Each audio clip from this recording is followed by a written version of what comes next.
Hello and welcome to Irresistible You, Ignite Your Passion and Purpose. I'm your host, Karen Seltz, also known as the Uncensored Self-Love Coach.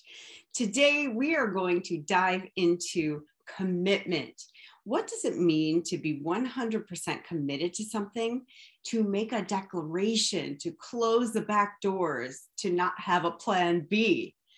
And when you're able to do that, what do you think is possible for you? So if you're ready, we are going to dive in very soon. Let me tell you a little bit about me. I have been on this journey for, I don't know, I'm 54 years old, so you do the math. It's been a long time. And I have a history of playing small. Before I decided to do the work and to really be committed to it, I would kind of dip my toe in. I would take a lot of courses. A lot. I was what you would call a seeker. I was falling into the ego trap of seek and not find. Can anyone relate to that? Always seeking. There's always a new course. If you're a coach or a consultant or something, there's always something else you need to know before you could start. That was me. I always thought like I didn't know enough to start. Who's going to take me seriously? What if I don't know this? Oh my gosh, I have to know this. It correlates with what I'm doing. And I have friends and coaches that fall into the exact same trap. And I'm like, okay, you know enough. Start. You get to start. There are people that know a fraction of what you know on your topic. So start. Nobody else has your unique set of experiences or your wisdom. So just know that I have been on the path of seek and not find. So if you're there, I can completely relate. And even, I just hired a new business coach, and I check myself now before I hire anybody, because I used to hire people that looked good. And it seemed like I needed to know what they knew. But they didn't have a step-by-step for me. They didn't have a plan to take me from where I was to where I wanted to go. But I didn't see that. And I spent a lot of money on coaches that did something for me, but I wasn't at the place in my mindset where I could fully take advantage and fully say, hey, there's something else I need from you.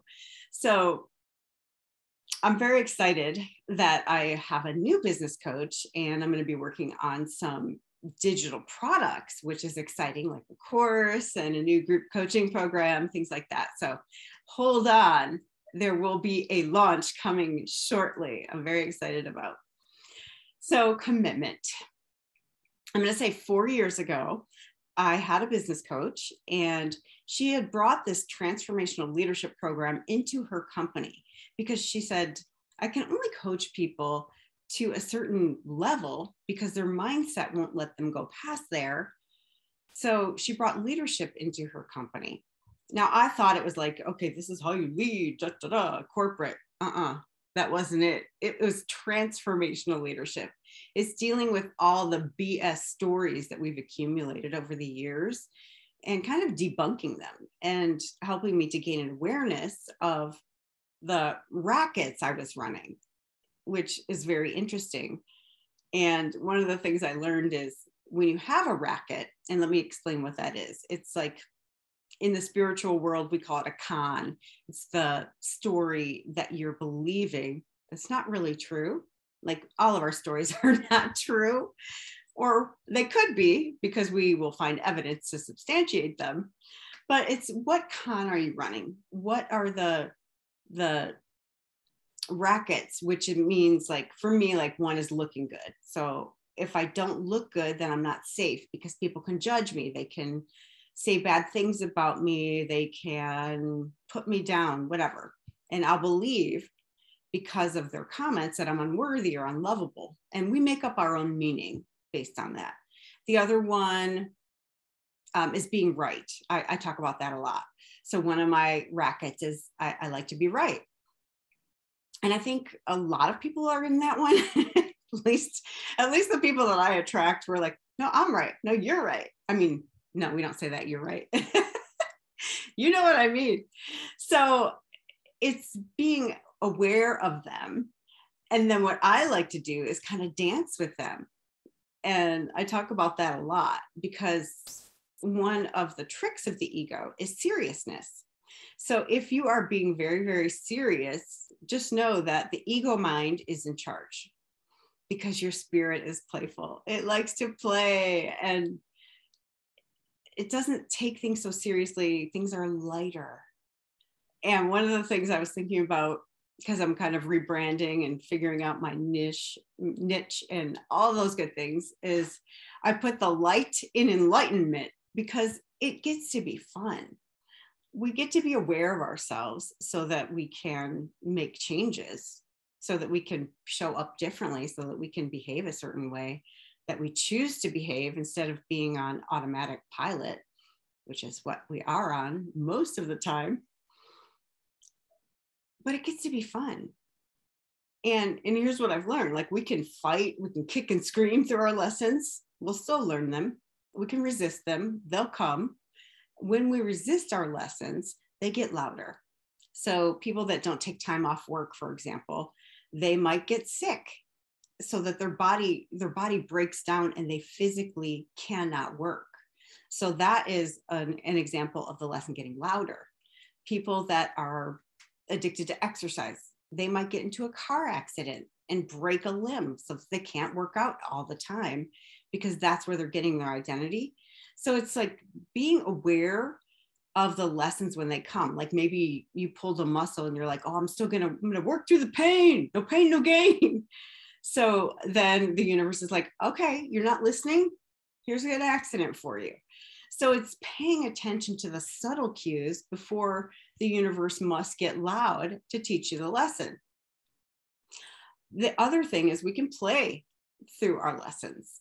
So mine is like, if there's conflict in my environment and I go to my pattern of being right, I can say, oh my gosh, there I go, trying to be right again. And I can catch it and have fun with it instead of judging myself and beating myself up for it. Does that make sense? So what I'm talking about today is commitment. Have you ever had this great idea and you're like, oh, I'm going to do this and this and this and this. And then the next day comes and you're like, I don't really feel like it. That's a great one. I don't feel like it. Your commitment level has nothing to do with what you feel. I'll say that again. Your commitment has nothing to do with your feelings. So when you are committed to something, you will be and do whatever it takes. It doesn't matter. There is no back door.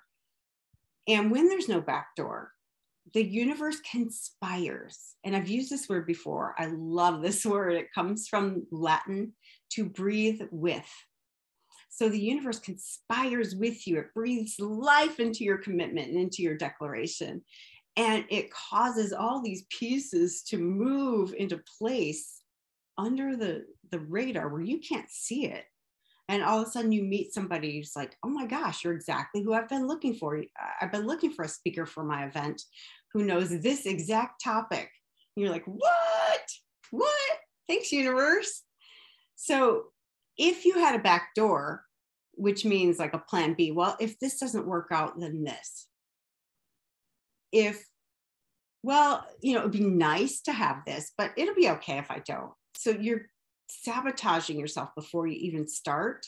And I've been guilty of this forever. I mean, for a very long time, up until maybe 3 years ago. And even now, I still check myself. Those subtle voices will come in, but now I'm aware of them because I've trained my mind to watch for those voices. And like, oh, I see you. One of my favorite ways to get out of commitment is self-care. And it's a hilarious story. Like, I haven't had this one in a long time, but I used to have the belief that I needed 8 hours of sleep a night to function, for my brain to even work at a normal level or any minimal level.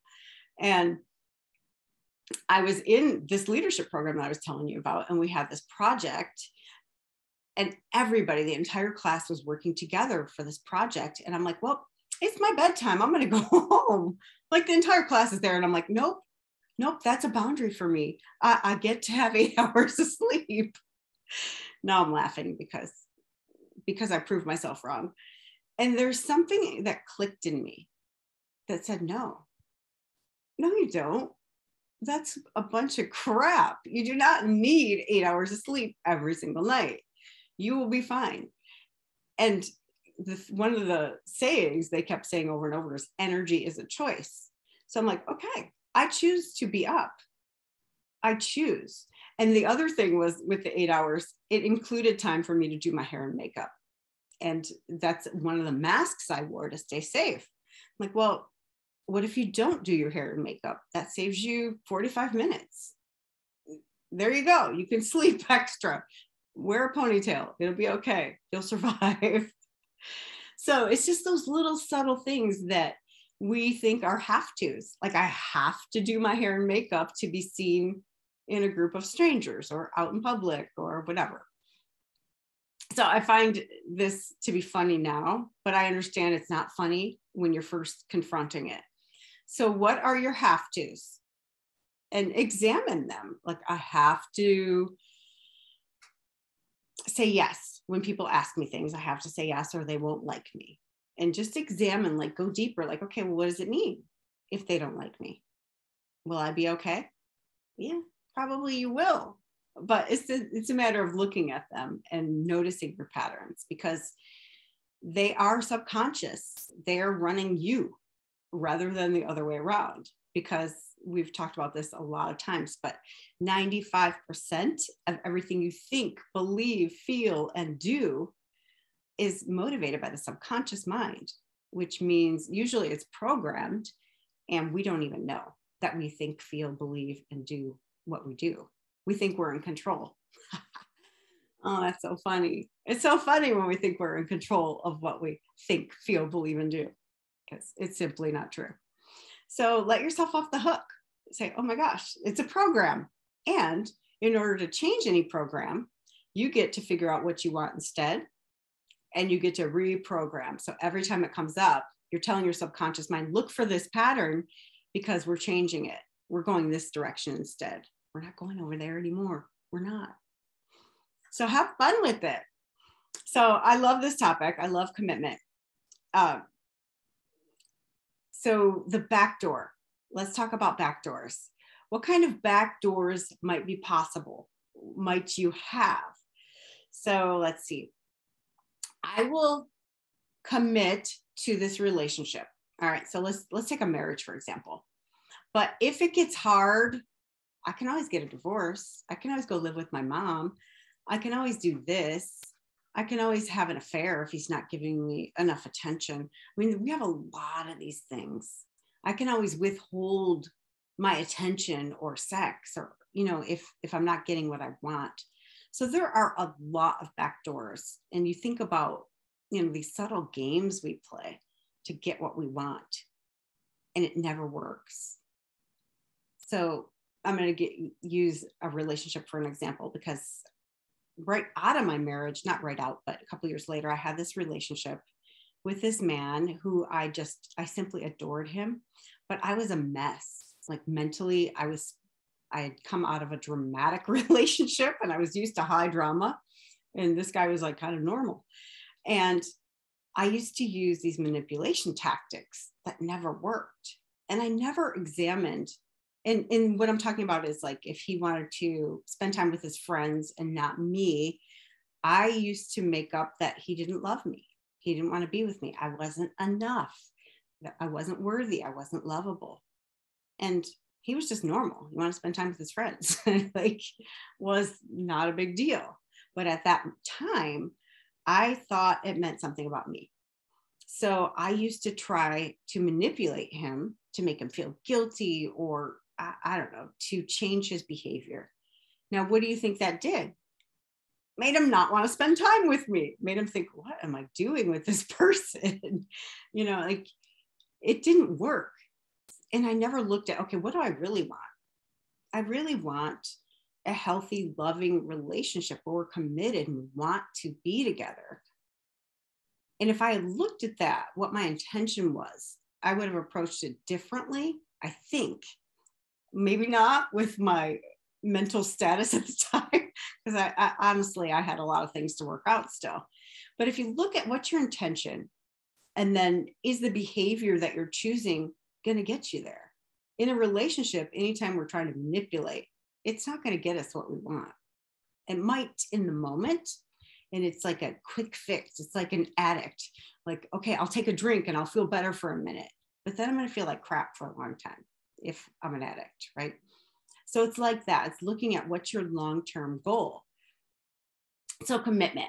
What is something that you've always wanted and you haven't made a commitment to having it? And a commitment is, I am committed to creating this by this date and time. It's set in stone. That's no back door. So one of the declarations I made recently is, I am committed to securing a TEDx talk by September 10th, 2022 at 9 a.m. Pacific time. There is no back door there. It's like, okay, I either did it or I didn't do it. When I said that, I did it publicly in front of a group of maybe 50 people. And for me, that's closing a back door because it's public. My ass is on the line. So when you put your ass on the line, especially publicly, there's something that happens in the brain, at least in my brain, that says, okay, now I have to. Like, there's no choice. Like, this gets to happen or else I'm out of integrity. Oh, or maybe it's, or else I look bad. I don't know. It could be a racket. We'll get to examine that, which is another fun opportunity, right? So what's it like when you close the back door? Oh my gosh, it's an amazing feeling because your energy is 100% forward focused. It's not over here. It's not over there. It's not back there. Oh my gosh. It's not like, what if this doesn't work like the last thing that didn't work? Because you're not looking there anymore. It gets to happen no matter what. The past no longer is relevant. It's looking at possibility. So when I fail toward this goal, maybe I put in 29 applications for TEDx talks and they all fail. They all failed in the past. I'm like, well, what else is possible? What else, what have I done? Or who was I being when I submitted those applications? What was the energy behind them? Because energy is the most important thing when you're doing anything, your intention and your energy. And I've said this to a lot of people before, but I've coached probably hundreds of people in the leadership space. And when they're doing these projects, one of the projects they do is a video project where they're reaching out to experts to be on a platform of theirs. And I tell them, you can write the most beautifully crafted email that would, anybody who read it would say, oh my gosh, I must be a part of this project. And if your energy and intention around it is, oh, I'm going to get somebody, ha ha ha. Or, if it's all about you, like a self-focused, nobody will open that email. They just won't even open it. So it doesn't matter what it says. If your energy and intention is, oh my gosh, I'm going to serve hundreds of thousands of people, they get to know this. They get to know that they matter. They get to know that they're worthy, that they're lovable, whatever your topic is. They get to know how to build a beautiful, lasting, loving relationship. It could be anything. But if your intention is to serve, if your intention is generosity, love, any form of love, it could say one line and a lot of people will open it and your objective will be met. So what is the energy and intention? What's your why behind or underneath what you want? So if you look at, there's this process called seven layers deep or 7 levels deep. And it's, okay, what do you want? I want $1 million in my bank account. Awesome. Why is that important to you? Well, that would allow me the freedom to travel. So that's level 2. and to pay my bills and to provide experiences for my daughters. Awesome. Why is that important to you? And you keep going until level 7. And at level 7 or somewhere in between, you'll get to something really deep, really deep. And you won't get there until you do the work. And it might be because I want to feel worthy. And I feel like I've been scrimping. I've been living in lack. I've been teaching my daughters that money is finite. And I don't want them to grow up with that. I want them to know that they're unlimited so that I feel good about myself as a mother and as a human being. And then I will contribute and, whatever it is. But it's usually something super deep. And it might combat the stories that you've been telling yourself. Underneath a lot of things, everybody has some form of I am not enough. Now, mine have been I am not lovable and I'm not worthy. So for years and years and years, I looked for evidence to prove that I wasn't lovable and that I wasn't worthy. And guess what? Whatever we seek evidence for, we find. So I was always substantiating those stories.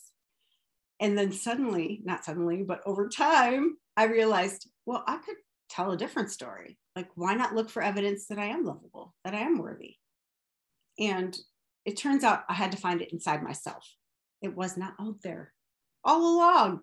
It's like the Wizard of Oz, right? Like everything I have always needed has been within, but everything I see out here is a reflection of what's within. So it's all connected. There's no separation. So just play, have fun. So here's my invitation to you. What are you committed to creating in the next 30 days? Or what are you committed to creating in the next 7?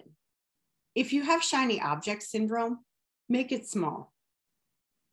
Take a small slice of time and build on your wins. So say in the next 24 hours, if you think about like a big goal you have or a medium goal, what's something you could do, one thing in the next 24 hours toward that goal, and make a commitment. Do it to your best friend, say it out loud, do a Facebook Live, say, oh my gosh, I'm so scared, but I'm gonna do this anyway. I've been wanting to start my Reiki business and I've only had one paid client up until now. I'm committed to creating one more paid client by next week at this time. Now that's putting your butt on the line. Maybe you do a Facebook Live and you say that exact same thing and say, is it you? Is it you? Who is it gonna be? And maybe you get 10 clients, who knows? It all depends on your intention. And what I want to talk about this leadership program again, because it was so crucial in my development on making these declarations. We had a 90-day project that we staked our graduation on. So if we didn't complete this 90-day project, we wouldn't graduate from this program. It was like a 4-month program. And it got to be stretchy, like something you'd be like, oh my gosh, I can't believe I accomplished this in only 90 days. I thought it would take me like 5 years to do this or 2 years or whatever. And it got to be attainable. It got to be like, we got to twist ourselves and reinvent ourselves time after time. We got to fall down and get back up like, okay, that didn't work. What worked, what didn't work, and constantly evaluating the progress without taking it personally, and learning to ask for support was crucial. So when things didn't work for me the way I had hoped, I wasn't creating results, I got to go to my team and say, oh my gosh, this is what I've done. Can you give me some feedback? What's missing? What am I not seeing here? And a lot of times, almost everybody that I deal with as clients, they're so used to being self-reliant and not asking for support that the blind spots stay there.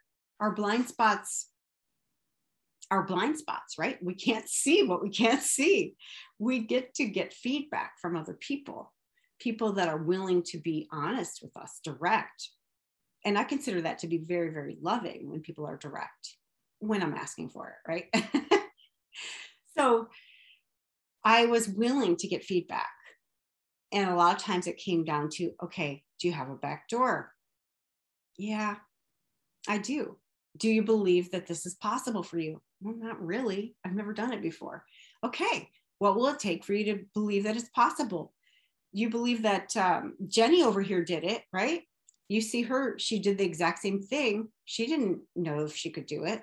So also getting proof that if other people have done it, then you could do it too is supportive if you're not doing the comparison thing. Like, oh, but she's better than I am. She's prettier. She knows how to speak. She's not afraid. She has more contacts, whatever. You know, all those comparison games that our ego likes to play. So don't get into comparison, but know that if anybody else has accomplished something, so can you. And if nobody else has accomplished it, why not you? Why not you? So always looking at, this is one of my favorite questions.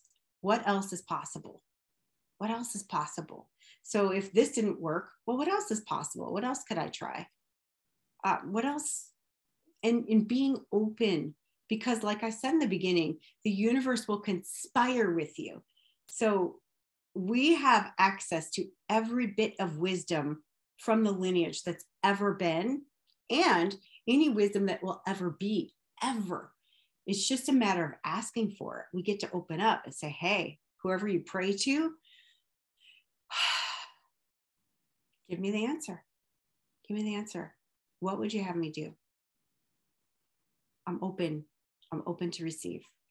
And I'm going to share with you one of my favorite meditations of all time, because it wasn't until I got that I was lovable to God, to the divine, to spirit, that I was able to stop self-sabotaging. And it's so, so simple. It's like 5 minutes a day. As you breathe in your head, you're saying, I accept. So I'm saying in my head, I accept. And as you breathe out, the love of God, or the love of spirit, the love of universe, the love of Buddha, the love of Allah, whoever you pray to, I accept the love of God. 5 minutes, just try it. And there's, at some point, for me, there was a switch that flipped, like, oh my gosh, I am lovable. God loves me. Well, it doesn't matter. Nothing else matters. Like, I'm lovable. Doesn't matter what I've done. Doesn't matter. Nothing else matters. Doesn't matter what anybody else thinks. I'm lovable. And when you get that, that is a foundation that you can build on.